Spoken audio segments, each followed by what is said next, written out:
Praise Lord Holy Spirit. Happy man who is begun Jesus Christ. சந்தோஷமான மனிதன் இயேசுவின் பின்னால். இன்று ஆண்டுடைய வார்த்தை. அவர் உன் அப்பத்தையும் உன் தண்ணீரையும் ஆசீர்வதிப்பார். வியாதியை உன்னிலிருந்து விலக்குவேன். இந்த வார்த்தையின் மூலம் ஆண்டவர் நமக்கு கொடுக்கிற உணவு ஆசீர்வதிக்கப்பட்ட உணவை நமக்கு கொடுக்க போகிறார். இந்த ஆசீர்வதிக்கப்பட்ட உணவு நம்ம சாப்பிடும்போது அந்த உணவு நமக்கு மருந்தாய் மாறி நம்ம உடம்புல எப்பேற்பட்ட வியாதியாக இருந்தாலும் சரி ஆண்டவர் அதை சுகப்படுத்துகிறார்.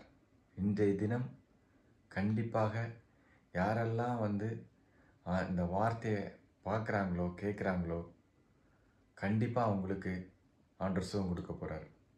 நீங்கள் சாப்பிட்ற உணவு ப்ளஸ் பண்ணி சாப்பிடுங்க, கண்டிப்பாக சுகம் பெற்றுக்கொள்வீங்க.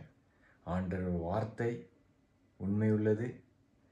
அதே போல் அவர் மேலே நம்பிக்கை வைத்து நாம் சாப்பிட்ற எந்த உணவாக இருந்தாலும் அதை ப்ளஸ் பண்ணி சாப்பிடும்போது நமக்கு ஆண்டவர் சுகம் கொடுக்கிறார். Praise Lord Holy Spirit. ஆமென்.